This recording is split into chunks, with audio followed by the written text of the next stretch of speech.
Hello my dear students, स्वागत है आप सबका डियर खान सर के इस यूट्यूब प्लेटफॉर्म पर। आइए भाई बात करते हैं नेक्स्ट भाग की, और ये भाग है हमारा भाग 21, मुहावरे का भाग 21। चैनल को आप लोगों ने अभी तक सब्सक्राइब नहीं किया है तो प्यारे बच्चों जल्दी से आप सब्सक्राइब का बटन दबाएं, बेल आइकन दबाएं, ऑल पर क्लिक करें, ठीक है, ताकि आपको सारे नोटिफिकेशन रोज रोज मिलते रहें। ठीक है बेटा, तो बाकी शेयर करना आपकी इच्छा, अच्छा है कर दें आप। ओके, तो आइए स्टार्ट करते हैं। मुहावरे भाग 21, दम भरना भरोसा करना। ओके, देखो भाई, जब कोई व्यक्ति को हम कहते हैं ना किसी काम के लिए, कर लेगा यार तू ये काम, कर लेगा यार भाई, तू दम तो भर यार, तू, हम कह रहे हैं भरोसा तो कर, दम भर, भरोसा कर। तो दम भरना मतलब भरोसा करना, दम भरना मतलब भरोसा करना। ठीक है बेटा। दाल गलाना मतलब निकालना, कहता ना दाल गल गई तेरी, दाल है ना, गल गई तेरी दाल, मतलब निकल गया तेरा, है ना। हाँ, और यहाँ पर दाल गलाना मतलब निकालना, अपना मतलब निकालना। दाल भात में मूसलचंद, रंग में भंग करने वाला। देखो भाई, दाल तो आप सब समझते ही हैं, भात मतलब भी आप समझते ही होंगे, उबला हुआ जो चावल होता है ना उसको बोलते हैं अपन क्या, भात। ठीक है, तो अब बढ़िया दाल चावल में मजा आ रहा था, रंग चढ़ रहा था, मतलब दाल भात खा रहे थे आप, दाल चावल, तो रंग में मजा आ रहा था आपको, लेकिन कौन आ गया बीच में, मूसलचंद, कोई ऐसी चीज पड़ गई उसमें जिसने पूरा स्वाद बिगाड़ दिया, इंटरेस्ट खत्म कर दिया, रुचि खत्म कर दिया, अरुचि उत्पन्न कर दी उसमें। तो ये दाल भात में कौन आ गया था, मूसलचंद। तो रंग चढ़ा हुआ था ना आपको खाने का, और रंग में क्या हो गया, वो गिर गया, तो भंग करने वाला, रंग में भंग करने वाला। दाल भात में मूसलचंद मतलब रंग में भंग करने वाला। दाल में काला, तो ये तो याद ही है आपको, दाल में काला का मतलब अपन समझते हैं ना, जरूर दाल में कुछ काला है, मतलब कपट वाला मामला है, कुछ ना कुछ छुपाया जा रहा है, कुछ रहस्य की बात है, कुछ रहस्य है, तो कपट या फिर कुछ रहस्य होना। तो दाल में काला मतलब कुछ रहस्य जरूर है जो हमको पता नहीं चल रहा है, चला लेंगे हम, ठीक है। हाँ, तो दाल में काला, कपट या कुछ रहस्य होना। दाल भात का कौर समझना, वही दाल और वही भात, उबला हुआ चावल है ना, भात, उसका कोर मतलब निवाला, उसका ऐसा पकड़ा और खा गए, मतलब बहुत नॉर्मल समझना, है ना, मतलब बहुत आसान समझना। तो कहते ना कि दाल भात का कोर समझाएगा कि ऐसा यूं करोगे और खा जाओगे निवाले के रूप में, इतना आसान है क्या, है? हाँ, इतना आसान नहीं है बाबा। तो दाल भात का कोर समझना मतलब बहुत आसान समझना, किसी को बहुत आसान समझ लेना। ठीक है। दाना पानी उठना, अन्न जल ना मिलना। दाना पानी उठना, अन्न जल ना मिलना, तो कहते हैं ना, अरे यार दाना पानी उठ गया हमारा यहाँ से यार, ठीक है, मतलब ना तो अन्न का ठिकाना है ना जल का ठिकाना है। तो अन्न जल उठना मतलब उतनी कमाई ना रह जाना जितना वास्तव में खर्चा होता है। ठीक है भाई, इसलिए कहते हैं लोग क्या, दाना पानी उठना, अन्न जल ना मिलना, अन्न जल ना मिलना। ठीक है। दाने दाने को तरसना, बहुत अभावग्रस्त हो जाना। अब इसको खाने के लाले पड़े हुए बेचारे को, तो वे क्या कर रहा है, दाने दाने के लिए तरस रहा है। तो चीज़ों का अभाव, खाने की चीज़ों का भी क्या हो गया, अभाव, और इसके साथ साथ जब खाने की चीज़ नहीं मिल रही तो दूसरे कपड़े और घर गृहस्थी जो तमाम तरह की चीज़ें होती है वो तो मिलेगी ही नहीं। तो मतलब बहुत ज़्यादा क्या हो गया, अभाव हो गया कि नहीं हो गया। दाने दाने के लिए जो आदमी तरसे वो बहुत ज़्यादा अभावग्रस्त होगा ही सही, ठीक है ना। तो दाने दाने को तरसना मतलब बहुत ज़्यादा अभावग्रस्त हो ना, ठीक है। दाई से पेट छिपाना, जानकार से बात छिपाना। दाई समझते हैं ना आप, दाई का मतलब जो बच्चा जनाने वाली महिला होती है ना उसको बोलते हैं दाई, जनने वाली नहीं, जनाने वाली। जैसे कोई प्रसूता होती है तो प्रसूता की पूरी देखरेख करने वाली होती है ना, उसको बोलते हैं। तो अब उसी से कोई महिला क्या कर रही है, पेट छिपा रही है अपना, हाँ मेरे पेट में तो कोई बच्चा नहीं है, जबकि दाई तो जानती है ना कि पेट में बच्चा है कि नहीं। तो इसीलिए कहते हैं दाई से पेट छिपाना मतलब जानकार, दाई खुद जानकार है कि नहीं इस मामले में। बहुत कई महिलाओं के बच्चे को जनाने में उन्होंने सहायता की है, वो तो बहुत अच्छे से जानती है कि किस महिला के पेट में बच्चा है किस में नहीं है। तो इसका मतलब ये है कि जानकार से ही क्या कर रहे हो आप, किसी बात को छिपा रहे हैं। तो जब आप लोग मुहावरे में कहते हैं, है ना, दाई से ही पेट छिपा रहे हो बेटा, दाई मतलब जानकार है वो, है, और उनसे ही कोई बात छिपा रहे हो, है। तो दाई से पेट छिपाना मतलब जानकार से बात छिपाना। दाहिना हाथ बहुत बड़ा सहायक, कहते हैं ना लोग, वो तो मेरा दायां हाथ है, दायां हाथ, मेरा भाई मेरा दायां हाथ है, मतलब मेरा बहुत बड़ा सहायक है वो, बहुत बड़ा सहायक। दाहिना हाथ है, मेरा दाहिना हाथ है। कोई कहीं कहते हैं मैं उनका दाहिना हाथ हूँ, जैसे कोई नेता आदमी है, तो नेता आदमी के जो रिप्रेजेंटेटिव होते हैं वो कहते हैं ना, हमें ना नेताजी के दाहिने हाथ है, दाहिने हाथ मतलब बहुत बड़े सहायक है, चुनाव हम ही करवाते हैं उनका, है ना, ऐसे। तो दाहिना हाथ, समझ गए, दाहिना हाथ होना मतलब बहुत बड़ा सहायक। दांत खट्टे करना, हरा देना, कई बार मुहावरे में प्रयोग किया होगा आपने 8वीं 7वीं क्लासों में।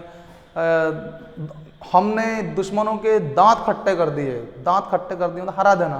जब दांत खट्टे होते इमली खाते हैं ना अपन, पानी आया मुंह में, हेलो आया, मेरा तो आ गया, हाँ इमली खा ली मैंने एक्चुअली में इसलिए, है ना। तो जब दांत खट्टे होते हैं ना फिर इमली खाते हैं तो अपन तो ऐसा करते हैं ना अपन। ऐसा ही जब आदमी हारता है ना तो वो जो जीतने वाला होता है ना उसकी तरह ऐसा ही मन करता है, इसने हरा दिया यार, ऐसा करके, है ना, हाँ ऐसे। तो दांत खट्टे करना मतलब हरा देना, ठीक है बेटा। दांत काटी रोटी होना, जैसे मैंने दांत से रोटी काट ली और एक दूसरे मेरे दोस्त को खिला दी, बिना विचार किए वो खा जाएगा, समझ गए। मतलब हम दोनों में क्या है, हम दोनों में बहुत गहरी घनिष्ठता है, ऐसा मानते हैं हम दोनों एक ही है। तो गहरी घनिष्ठता है कि नहीं है, है। तो दांत काटी रोटी भी खा जाते हैं, तो वो कहते हैं मेरी दांत काटी रोटी है वो, तो मतलब हम दोनों के बीच में क्या है, बहुत ज़्यादा घनिष्ठता है, ठीक है बेटा। तो दांत काटी रोटी होना, घनिष्ठता होना, ठीक। दांत पीस कर रह जाना, गुस्सा करके चुप रह जाना, कई बार ऐसा आपके साथ हुआ होगा ना, दांत पीस रहे हो लपक के, लेकिन हिम्मत नहीं हो रही कुछ कह दे सामने वालों को, हाँ।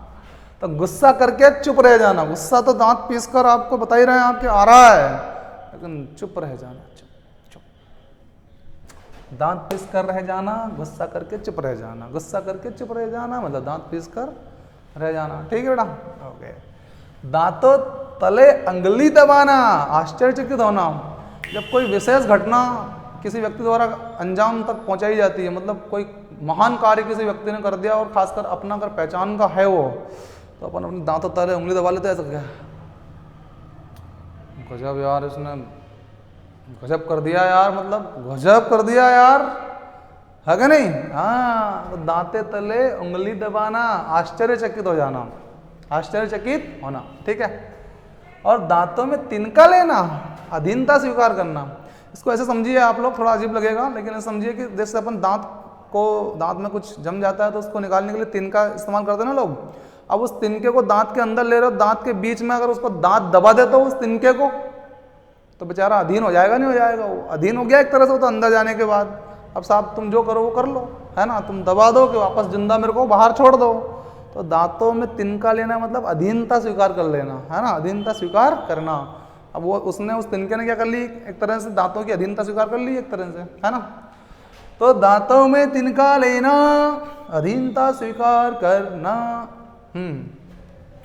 तो बच्चों कॉन्सेप्ट समझ में आ रहा है सही साइड आपको, ये बताओ पहले तो यार, तुम लोग कमेंट वमेंट कर रहे हो कि नहीं कर रहे हो, कमेंट करके बताओ क्लियरली, आपको हो रहा है सब क्लियर, फटाफट कमेंट करो तो जल्दी जल्दी से, जल्दी बताओ कमेंट करके, है ना।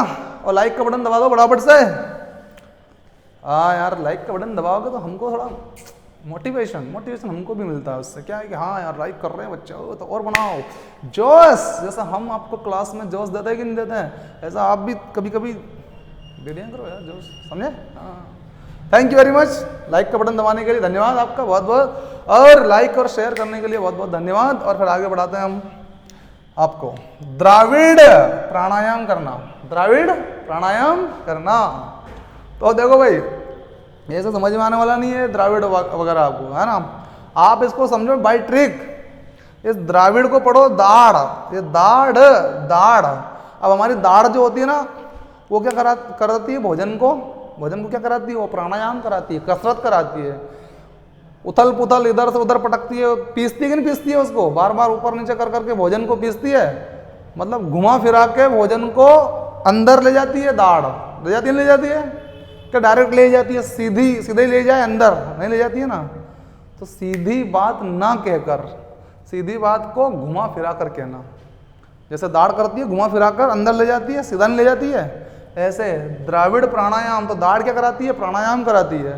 सीधी बात को घुमा फिरा कर कहना, सीधे खाने को इधर उधर पटक पटक के मुंह में और फिर ले जाना अंदर, ऐसा यहाँ बात की बात है, तो कहने वाली बात है वो, ठीक है।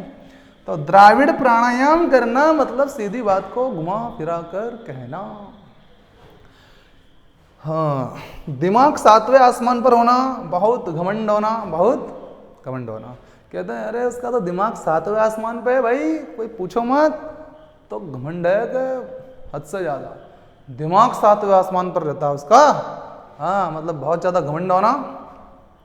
दिल पक जाना, अत्यंत पीड़ित होना। कोई घटना, या आप ऐसे समझिए इसको कि जैसे अपना कोई सॉरी कोई घाव पक जाता है, तो वो घाव पक जाता है हमारा, तो दुख होता है कि नहीं होता है हमारा? हमको दुख होता है, घाव पकता है तो फिर निकालते हैं अपन उसमें से, है ना। तो अब यहाँ तो क्या पक गया? घाव, दिल में घाव हो गया और वो पक गया। पीड़ा का मतलब बहुत ज़्यादा पीड़ित हो जाना, अत्यंत पीड़ित होना, है ना। तो दिल पक जाना मतलब अत्यंत पीड़ित होना। बोलते हैं ना लोग, अरे दिल भर गया इससे यार, या दिल पक गया मेरा इससे यार, पक गया, बिल्कुल पक गया, ठीक है ना। तो अत्यंत पीड़ित होना, अत्यंत पीड़ित होना। दिल के फफोले फोड़ना, मन की भड़ास निकालना। अब वही फफोले वाला मामला, जैसे कोई चीज़ पकी अपनी, है ना, अब पकी तो उसको फफोले जैसे पक जाते हैं, तो अपन क्या करते हैं, उसमें जो पानी भरा होता है उसको निकाल देते हैं, तो वो जगह हल्की हो जाती है ना। ऐसे ही दिल की भड़ास निकाल लेना, दिल के फफोले फोड़ दो, जो भर रखा नहीं अंदर बहुत सारा गुबार, बाहर कर दो उसको। इसको कहते हैं दिल के फफोले फोड़ना, मतलब मन की भड़ास निकालना, हल्के हो जाओगे। क्या हो जाओगे? हल्के हो जाओगे। दिन को तारे दिखाई देना, दिन को तारे दिखाई देना या दिन में तारे दिखाई देना, मतलब बौखला जाना मतलब क्या? कहते ना इसको दिन में तारे दिखाई दे रहे हैं, मतलब होशो हवास में ना रहना। अब होश में रहता तो क्या दिन में तारे दिखते क्या उसको? इसका मतलब बौखला जाने का मतलब होता है होशो हवास में, होशो हवास में ना रहना, ठीक है। हाँ, तो होशो हवास में ना रहना, बौखला जाना। तो जब होशो हवास में नहीं है, बौखला गया है, इसलिए तो उसको दिन को तारे दिख रहे हैं, दिन को तारे दिख रहे हैं। क्या दिख रहे हैं? हाँ, दिन को तारे दिख रहे हैं। ठीक है बेटा, हो गया क्लियर? ओके। दिन फिरना, भाग्य पलटना। दिन फिरना मतलब क्या? भाग्य पलटना। ये तो बहुत आम है। आप कहते हो अरे उसके तो दिन फिर गए भैया, भाग्य बदल गए उसका तो, अरे नौकरी लग गई उसकी तो, और तो पूछो मत, आजकल तो गाड़ी से नीचे पाँव नहीं रखे, है कि नहीं? हाँ, तो दिन फिरे कि नहीं फिर गया। दिन फिरना, भाग्य पलटना। बेटा दिन फिरना कोई बुरी बात नहीं है, बहुत अच्छी बात है, लेकिन अपने लोगों का हमेशा बड़े होने पर भी, हम बड़े हो जाएं तो भी उनका सम्मान सत्कार, है ना, करते रहना चाहिए, ठीक है। दिन फिरना अच्छी बात है, भाग्य बदलना चाहिए आपको, है ना। अपना शिखर तक पहुंचने की हर बंदे में क्षमता होनी भी चाहिए और उसे प्रयास करना चाहिए कि वो शिखर तक पहुंचे, ठीक है बेटा। तो दिन दूनी रात चौगुनी उन्नति करना, ये कई बार कहते हैं ना हमारे घर वाले कह देते हैं, वृद्ध लोग जो रहते हैं वो कह देते हैं बेटा खूब दिन दूनी न रात में चौगुनी तरक्की करो, मतलब बहुत जल्दी जल्दी उन्नति करना, ठीक है ना। तेजी से तरक्की करना, तेजी से तरक्की करना। दिन में तो दोगुनी, लेकिन रात में कितनी चौगुनी लोगों को सूझनी पड़े, इतनी जल्दी तरक्की करना, तेजी से तरक्की करना। तो दिन दूनी रात चौगुनी उन्नति करना। और हमारा भी बच्चों आपसे यही कहना है कि आप भी दिन दूनी रात चौगुनी तरक्की करो और जल्दी से जल्दी नौकरी लगा लो, जल्दी से जल्दी, जितना जल्दी हो सके इतना पढ़ो कि जल्दी से जल्दी नौकरी अपनी लग जाए।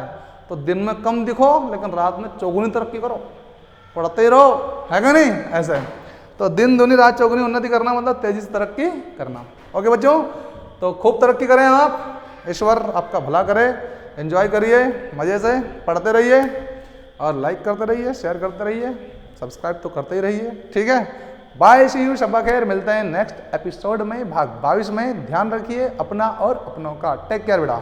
Thank you.